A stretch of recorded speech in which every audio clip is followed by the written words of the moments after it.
You won't believe what happened to me one afternoon when I stepped away from my truck for just a few minutes. There I was, working on a routine job, my tools packed and ready in a big, sturdy toolbox I keep locked in the back of my truck. I figured everything was safe until Karen showed up. Now, if you don't know what a Karen is, think of someone who thinks the rules don't apply to them and always wants to get their way, no matter what. Well, this Karen wasn't just nosy. She actually helped herself to my toolbox without asking. At first, I thought it was just a petty theft. But here's the kicker. That toolbox wasn't just any toolbox. It belonged to an active bomb squad unit. Yes, you heard that right. A bomb squad unit? I still can't wrap my head around how someone could take something so dangerous without realizing what it was. And honestly, I didn't even expect to get my toolbox back after what Karen did next. You'll see, this wasn't just a simple mistake or a case of borrowing without permission. Things escalated fast, and what followed was a mix of confusion, anger, and more than a little bit of danger. The moment I realized what had happened, my heart started racing. What if that toolbox had ended up in the wrong hands? What if something terrible had happened because of this? There was no time to waste. But Karen, she didn't even know what she'd gotten herself into. In the next part, I'll tell you exactly how I tracked her down, what I found when I finally confronted her, and why this story isn't over yet. Trust me, you don't want to miss it, because this isn't just about a stolen toolbox. It's about what happens when ignorance meets serious danger. Stay tuned. After I realized Karen had taken the toolbox, my mind was racing. I needed to back up a bit and explain how this all started so you get the full picture. See, I work closely with a bomb squad unit. Yeah, it sounds intense, but my job is mostly support and logistics. The toolbox I keep in my truck is special. It holds sensitive equipment and tools that are only supposed to be handled by trained professionals. The last thing I expected was someone like Karen to mess with it. That afternoon, I had stopped at a local store to grab a quick bite, leaving my truck unlocked for just a few minutes. Big mistake. Karen showed up right then, an overly confident woman who's known in the neighborhood for causing small chaos. I spotted her lurking near my truck on the security camera later, but by the time I got back, she was already gone with the toolbox in hand. At first I thought maybe she'd just take a peek or mess around. But as I dug deeper, it became clear she didn't even know what she was holding. The toolbox looked ordinary to her. Just some random stuff. Nothing special. But for me and the bomb squad, it's a lifeline. Packed with gear that could be dangerous if mishandled. The thought of that toolbox being out there, in the hands of someone who didn't understand the risks, made my stomach twist. Tried calling her, but she didn't answer. I even drove around the neighborhood, hoping to catch a glimpse or get a clue. The whole situation felt like a ticking time bomb, no pun intended. There was this growing tension as I pieced together what might happen next. Could she have opened the toolbox? Did she even realize the serious trouble she could cause? The more I thought about it, the more urgent it became to get it back and fast. But Karen wasn't making it easy. Little did I know, this was just the beginning of a much bigger problem than a stolen toolbox. As the hours passed, I started to realize this wasn't just about a missing toolbox anymore. It was about responsibility and the consequences that come when someone completely clueless gets involved with something way over their head. Karen wasn't just careless, she was oblivious to the potential danger she was holding. The more I thought about it, the more I understood how close we had come to a disaster none of us could have predicted. I reached out to a few people in the bomb squad unit, explaining what had happened without giving away too many details. They were as concerned as I was, but also cautious. Handling this kind of situation isn't as simple as just getting the toolbox back. There were protocols, safety measures, and the risk of public panic. Meanwhile, I kept trying to figure out Karen's side of the story. Was she intentionally trying to cause trouble, or was she just making a bad mistake? I talked to neighbors, and some folks who knew Hershey had a reputation for stirring things up, but never anything this serious. Then there was another layer I hadn't expected. As I dug deeper, I discovered that Karen had a history of borrowing things without asking and, sometimes, losing them. That explained why she was so quick to grab my toolbox, thinking it was just another random item. But this time, the stakes were way higher. I couldn't shake the feeling that this was about more than just a missing toolbox. It was a clash between ignorance and danger, and the fallout could be huge. At the same time, my own frustration was growing. How do you explain to someone the seriousness of what they're messing with when they just don't get it? How do you make them understand that what seems like a simple mistake could lead to something far worse? Every call, every attempt to track Karen down felt like a race against time, but she was nowhere to be found. The tension was thick. I knew this story was far from over, and the next move could change everything for better or worse. Days passed, and the situation only got more tense. I still hadn't found Karen or the toolbox, and every minute felt like a countdown to something bad. My mind raced with worst-case scenarios. What if she'd already opened it, not knowing the danger inside? What if someone else had picked it up from her? The thought alone sent chills down my spine. I couldn't shake the feeling that this was spiraling out of control. And no one around seemed to realize just how serious it was.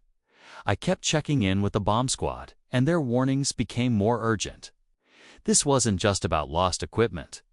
Anymore, it was about public safety. The tools in that box weren't toys, and if mishandled, they could cause real harm. The pressure was crushing. I felt responsible not only for the toolbox, but for everyone who could be affected by this. Meanwhile, Karen remained silent. Calls went unanswered, texts ignored.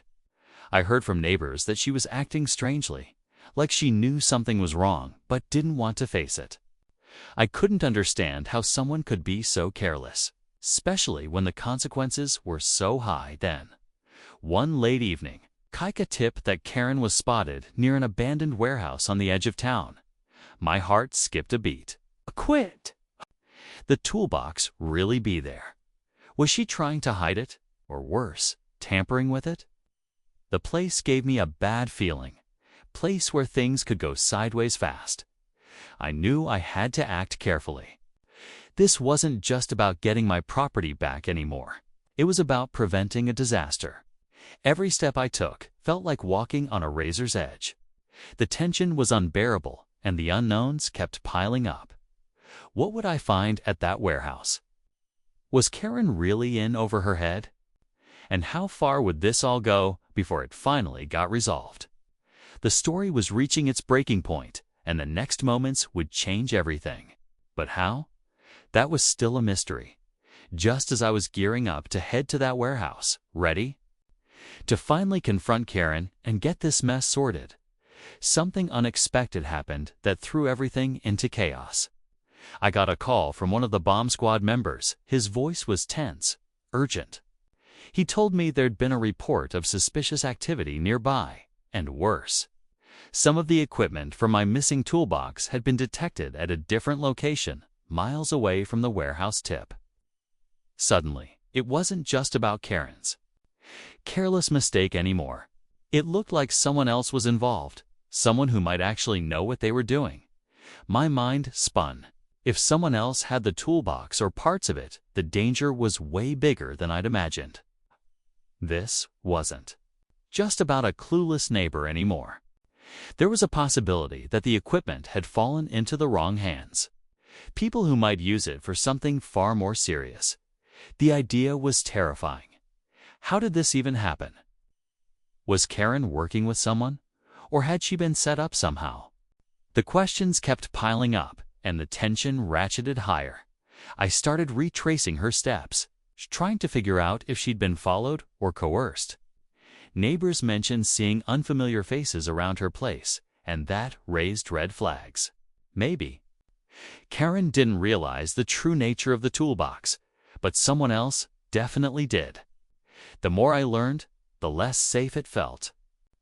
This was no longer a simple case of stolen property was turning into a potential crisis. I shared the new information with the bomb squad, and they urged caution. They couldn't just rush in without knowing the full picture. Meanwhile, I was stuck between wanting to get the toolbox back and fearing what I might walk into. The stakes had never been higher. With this new twist, the whole story took on a darker edge, and I knew whatever happened next could change everything for better or worse. The clock was ticking, and I had no idea how much time was left. With the bomb squad on high alert and my heart pounding, I finally made my way to the location where the equipment was reported, an old industrial site that had been abandoned for years. As I approached, I saw flashing lights and officers securing the area. Karen was there too, but not the person I expected. She looked shaken, scared even, but oddly cooperative. Turns out, when she realized the seriousness of what she'd taken, she'd tried to get rid of the toolbox, but someone else had intercepted it before she could. That someone was a stranger who'd been watching her, hoping to get his hands on the sensitive gear for reasons nobody wanted to imagine. The bomb squad carefully opened the toolbox under controlled conditions, and thankfully, no one was hurt. The tools were intact, and no dangerous devices had been tampered with, but the risk had been real. Karen admitted she had no clue what the toolbox was or what was inside until I confronted her. Her ignorance had nearly set off a chain of events none of us wanted to see. As relief washed over me, I thought the worst was behind us. But just then, an officer pulled me aside with a serious look. He told me that during the investigation, they found another toolbox similar, but much more advanced, stashed nearby. It wasn't mine, and it wasn't registered with any official unit. That discovery opened a whole new can of worms. Someone else was out there with dangerous equipment. And this was only the beginning. The story that started with a stolen toolbox had spiraled into something far bigger and more dangerous than I could have imagined. And while I'd gotten my toolbox back, the question remained, who was behind the second box, and what were their plans? The tension wasn't over. This wasn't just a story about a careless Karen anymore. It was about uncovering a threat nobody saw coming. And now I had to decide what to do next. After everything settled down, I took a moment to process what had happened. Getting my toolbox back was a huge relief, but the bigger picture left me with a lot to think about. Karen, while careless and reckless, wasn't a criminal mastermind. She was just someone who didn't understand the danger she was handling. It made me realize how important it is to keep sensitive equipment secure and out of reach from people who don't know its true value or risk. The discovery of that second, unregistered toolbox was a clear sign that this situation wasn't over.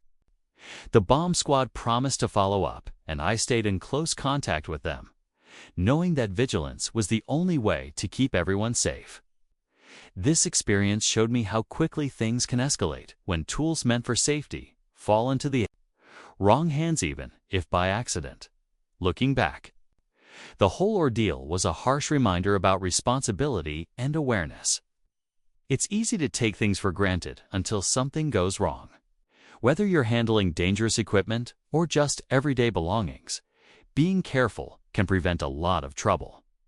I also learned that sometimes people don't realize the consequences of their actions until it's almost too late. As for Karen, hope this was a wake-up call for her. Sometimes ignorance can cause more harm than bad intentions. I'm thankful no one was hurt and that we caught the situation before it got worse. But I also know this story could have gone in a very different direction. So if you're watching this, take it as a reminder: always respect other people's property. And if you come across something unusual, think twice before acting.